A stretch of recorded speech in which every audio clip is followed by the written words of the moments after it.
Plus, a service of Metro Broadcast. Now the news with Lindsay Silva. China says it was extending threatening military exercises surrounding Taiwan that have disrupted shipping and air traffic and substantially raised concerns about the potential for conflict in a region crucial to global trade. The exercises would include anti-submarine drills, apparently targeting U.S. support for Taiwan in the event of a potential Chinese invasion, according to social media posts from the eastern leadership of China's ruling Communist Party's military arm, the People's Liberation Army. The military says the exercises, involving missile strikes, warplanes, and ship movements crossing the midline of the Taiwan Strait dividing the sides, were a response to U.S. House Speaker Nancy Pelosi's visit to the self-ruled island last week.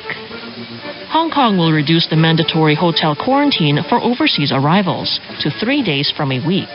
The southern Chinese city remains one of the few places in the world, together with mainland China, to require a quarantine to guard against travelers spreading COVID-19 to the local population.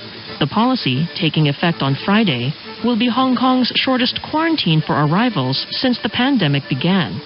Hong Kong leader John Lee says arriving travelers must quarantine for 3 days in a designated hotel, then undergo 4 days of medical surveillance, during which their movements will be restricted via the use of a health code system.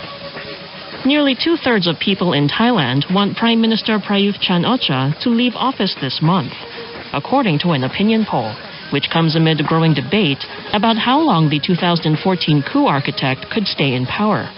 Thailand's opposition plans to petition the Constitutional Court to decide whether Prayut's time as Prime Minister in the junta counts towards his tenure as Premier, which is limited to 8 years.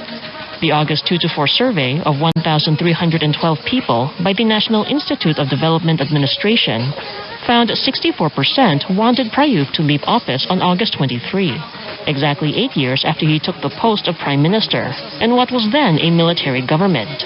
The survey, released on Sunday, showed 33% preferred to wait for a court ruling. The Kremlin says there was no basis for a meeting between the Russian and Ukrainian presidents at the moment. In response to a question about Turkish proposals to broker peace talks, Kremlin spokesperson Dmitry Peskov told reporters on a conference call that Vladimir Putin and Volodymyr Zelensky could meet only after negotiations from both sides had done their homework. Negotiations between Moscow and Kiev have been stalled for months, with each side blaming the other for a lack of progress. South Korea's education minister says she would step down amid a backlash over her proposal to lower the school entry age, presenting President Yoon Suk-yeol with another in a series of personnel setbacks that have ruined his approval rating. Minister Park Sun-he's resignation comes 2 weeks after the ministry says it would bring forward school enrollment by 1 year to age 5, beginning as early as 2025, if it gained consensus public support. The plan was aimed at expanding the labor force by completing people's education earlier. Calling for the plan to be dropped, South Korean parents and teacher groups staged a rally in front of the presidential office last week, saying such young kids were intellectually unprepared and the change would increase difficulty in finding childcare. Metro Plus, Hong Kong's weather. Cloudy with squally showers and thunderstorms. Showers will be heavy at times on Tuesday. Temperatures will range between 26 and 29 degrees. Fresh easterly winds, strong offshore and on high ground. Seas will be rough with swells. Relative humidity stands at 83%. For the outlook, windy with heavy squally showers and thunderstorms on Wednesday. Seas will be rough with swells and still showery in the following couple of days. The thunderstorm warning is in force. And that's the weather from Metro Plus, your Connect.